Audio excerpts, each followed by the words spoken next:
जिस तरह से हवा को हम लोग देख नहीं सकते हैं लेकिन अनुभव कर सकते हैं कि हवा बह रहा है, उसी तरह से आभासी प्रतिबिंब को भी हम लोग देख नहीं सकते हैं लेकिन अनुभव कर सकते हैं कि आभासी प्रतिबिंब यहाँ बन रहा है। प्रतिबिंब जो है दो प्रकार के होता है, प्रतिबिंब दो प्रकार के होता है, एक वास्तविक होता है, एक आभासी। परिवर्तन के बाद ये जहाँ पर जा कर के मिलेगा, ये जहाँ पे जा कर के मिलेगा, इस बिंदु को क्या कहा जाएगा? प्रतिबिंब बन रहा है। इसका मतलब कि उसके शरीर से आधे ही प्रकाश का लड़के के शरीर पे कहीं से ना कहीं से प्रकाश इस पे पड़ रहा है।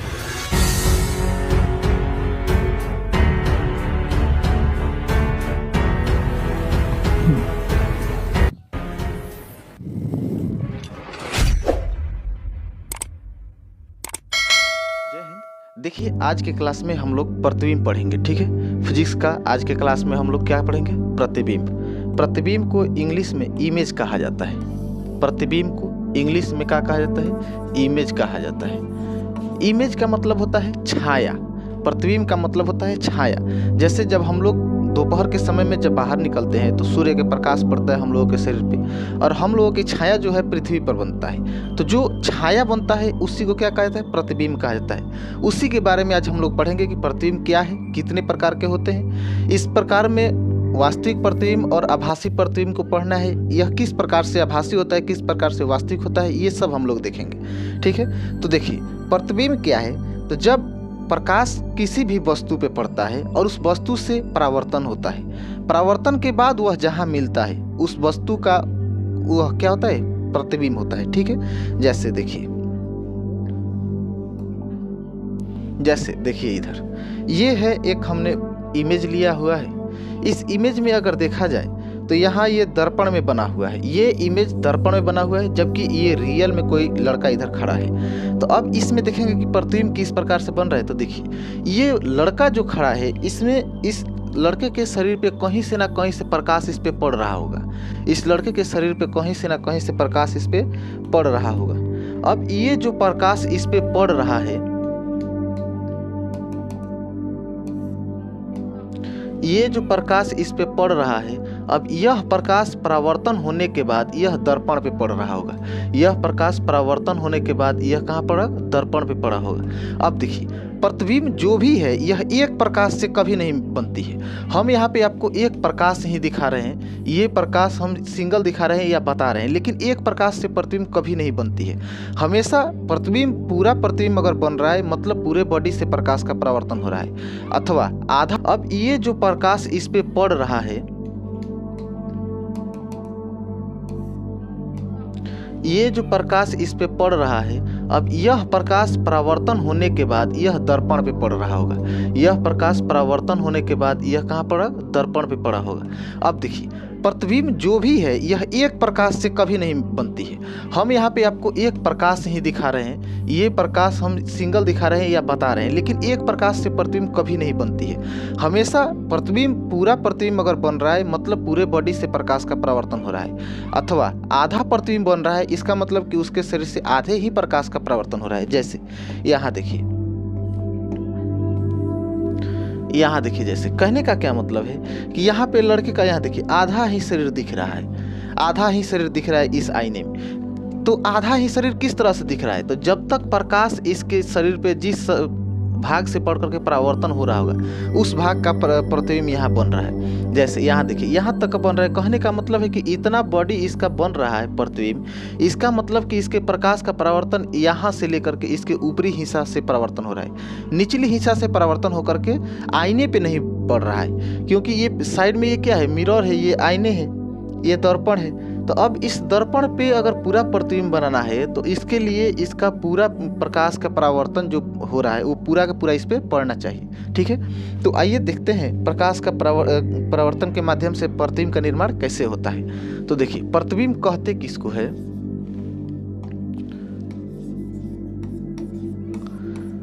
प्रतिबिंब की अगर बात करें तो प्रतिबिंब किसको कहा जाता है? तो देखिए, जब प्रकाश की किरणें किसी वस्तु से परावर्तन होने के बाद जिस बिंदु पे मिलती है उस बिंदु को, उस वस्तु का क्या कहा जाता है?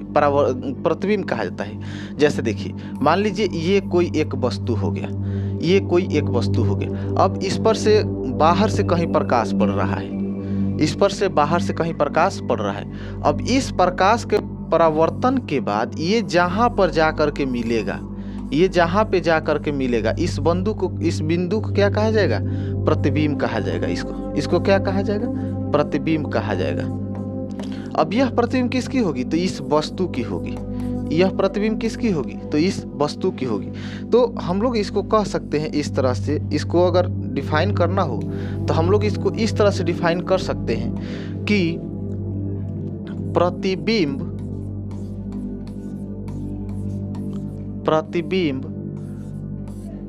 मिलते हैं। इसका मतलब क्या? फिर से वही बात हम दोहराएंगे कि प्रतिबिंब किसको कहते हैं? तो प्रतिबिंब वह बिंदु होता है जहां पर प्रकाश परावर्तन के बाद मिलते हैं, तो वह बिंदु क्या कहलाता है? प्रतिबिंब कहलाता है। ठीक है। अब देखिए, प्रतिबिंब जो है दो प्रकार के होता है। प्रतिबिंब दो प्रकार के होते हैं, एक वास्तविक होता है, एक आभासी होता है। तो अब वास्तविक और आभासी के लिए हम लोग किस तरह से प्रतिबिंब को परिभाषित करेंगे? तो देखिए, प्रतिबिंब की अगर बात करें, देखिए प्रतिबिंब दो प्रकार के होता है। प्रतिबिंब दो प्रकार के होता है, एक हो जाता है वास्तविक, और दूसरा हो जाता है आभासी। एक हो जाता है वास्तविक और दूसरा हो जाता है आभासी। तो देखिए, वास्तविक प्रतिबिंब की अगर परिभाषा हमें करना पड़े तो किस प्रकार से करेंगे? देखिए, वास्तविक प्रतिबिंब को किस प्रकार से परिभाषा करेंगे?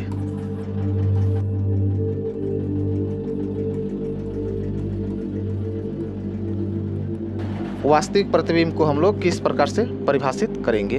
तो देखिए, जब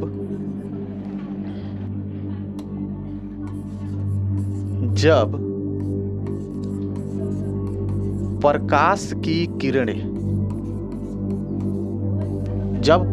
किरणें प्रतिबिंब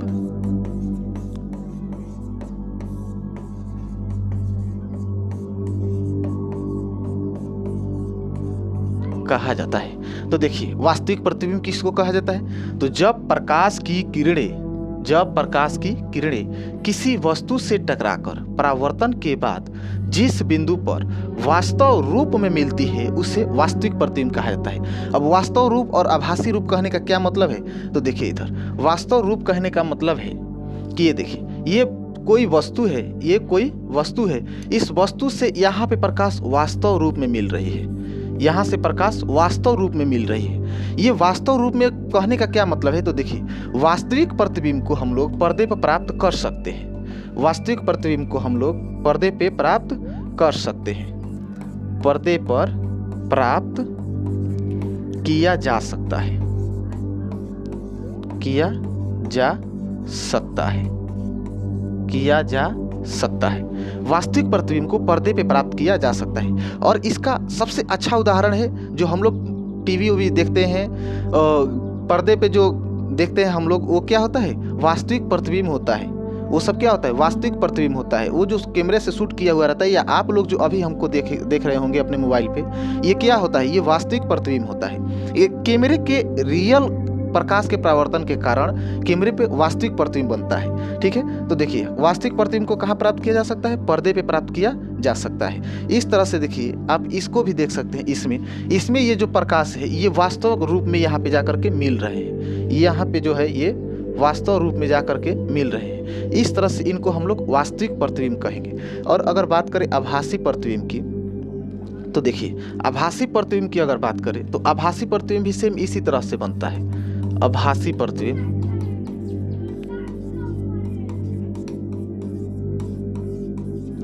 प्रतिबिंब की अगर बात किया जाए तो ये भी सेम उसी तरह से बनता है, और इसका भी परिभाषा सेम होता है। जैसे देखिए, बस थोड़ा सा अंतर होता है कि उसमें वास्तविक रूप में मिलता है और इसमें आभासी रूप में मिलता है। जैसे इसको डिफाइन किस प्रकार से करेंगे? तो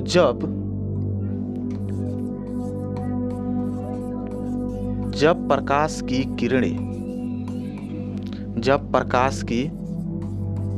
किरणें वस्तु से परावर्तन के बाद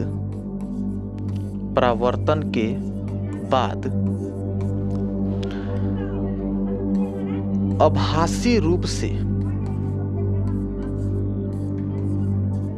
आभासी रूप से मिलती है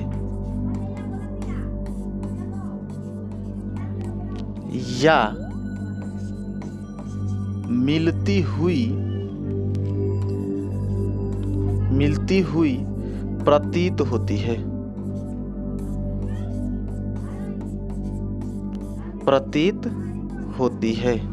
देखिए, आभासी प्रतिबिंब किसको कहेंगे? तो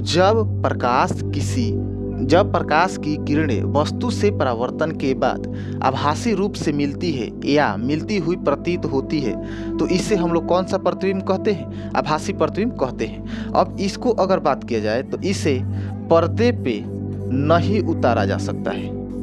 इसे पर्दे पे नहीं उतारा जा सकता है। इसे पर्दे पे नहीं उतारा जा सकता है। इसे पर्दे पे नहीं उतारा जा सकता है। अब देखिए क्यों नहीं उतारा जा सकता है? तो अगर बात करें आभासी और वास्तविक प्रतिबिंब की, तो वास्तविक प्रतिबिंब की अगर बात करें तो देखिए, मान लीजिए कि ये कोई समतल दर्पण है, ये कोई समतल दर्पण है और यहाँ पे कोई वस्तु स्थित है। अब समतल दर्पण में वस्तु हमेशा आभासी ही दिखाई देता है। समतल दर्पण में वस्तु हमेशा आभासी सीधा दिखाई देता है। आभासी और सीधा कहने का क्या मतलब? हमेशा जैसे हम लोग जो है, हम लोगों को अगर दिख रहे हैं तो इधर जिस तरह जो भाग इधर होगा वही भाग सेम इधर भी दिखाई देगा। इसमें जो भाग इधर होगा वो भाग सेम इधर ही दिखाई देगा। और सीधा कहने का मतलब और बराबर कहने का मतलब कि जितना हाइट होगा इस वस्तु का, जितना हाइट होगा, मान लीजिए कि इस वस्तु का अगर 5 सेंटीमीटर हाइट है तो यहाँ भी कितना दिखेगा? 5 सेंटीमीटर ही। यहाँ भी कितना दिखेगा? 5 सेंटीमीटर ही। यानी कि समतल दर्पण में हमेशा बराबर, आभासी और सीधा प्रतीत होता है। जैसे हमेशा बराबर और सीधा प्रतीत करने का क्या मतलब है कि अगर हम इसको समतल दर्पण एक मान लें और इसके तरफ हम मुख इस तरह से करके खड़ा हो जाए तो इसमें हमारा चेहरा ही दिखेगा, हमारा पीठ नहीं दिखेगा, हमारा जो पीछे वाला हिस्सा है वो नहीं दिखेगा, हमारा चेहरा ही इसमें केवल दिखेगा। तो इस तरह से उस सीधा कहने का मतलब है कि दर्पण के सामने जो भाग रहेगा वही भाग दिखेगा और सेम साइज का इसमें प्रतिबिंब बनता है। जबकि अवतल दर्पण की बात करें तो दर्पण हम लोग जब पढ़ेंगे तो उसमें 3 तरह के दर्पण पढ़ेंगे, एक समतल दर्पण, अवतल दर्पण और एक उत्तल दर्पण। तो समतल दर्पण जो होता है इसमें हमेशा आभासी और सीधा बराबर बनता है। जबकि अवतल और उत्तल दर्पण की बात करें तो उसमें आभासी, बड़ा, छोटा, ये सब प्रकार के प्रतिबिंब बनते हैं और इसमें हमेशा बराबर बनता है। समतल दर्पण में हमेशा बराबर प्रतिबिंब बनता है। लेकिन वास्तविक और आभासी कहने का क्या मतलब है? तो देखिए, वास्तविक कहने का मतलब है कि इसमें जो भी प्रतिबिंब बनेंगे, वास्तविक प्रतिबिंब जो भी होंगे वो सब वास्तव रूप में मिलकर के बनते होंगे।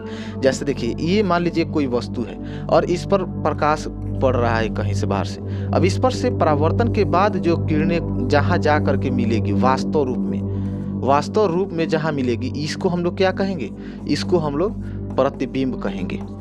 अब देखिए, वास्तविक प्रतिबिंब ही दिखाई देती है, वास्तविक प्रतिबिंब ही दिखाई देती है। आभासी प्रतिबिंब को हम लोग केवल कल्पना कर सकते हैं, देख नहीं सकते हैं। यानी कि आभासी प्रतिबिंब और हवा, इन दोनों में अगर तुलना करें तो कोई अंतर नहीं है।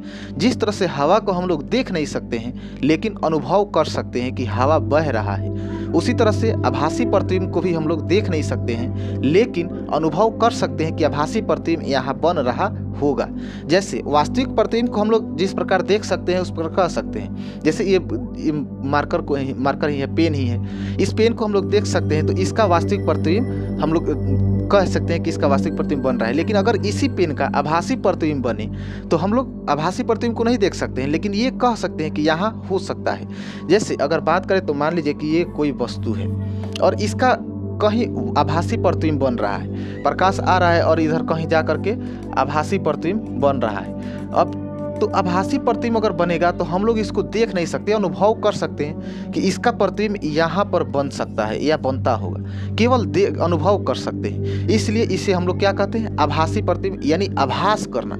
जिस प्रतिबिंब को आभास किया जाता है उसे आभासी प्रतिबिंब कहा जाता है और इसे हमेशा टूटी लाइन द्वारा दर्शाया जाता है। टूटी लाइन मतलब कि छोटा छोटा लाइन द्वारा, रेखा द्वारा दर्शाया जाता है, जबकि वास्तविक प्रतिबिंब को रियल रेखा द्वारा दर्शाया जाता है। ठीक है, आई होप आप लोगों को अच्छे से समझ में आया होगा।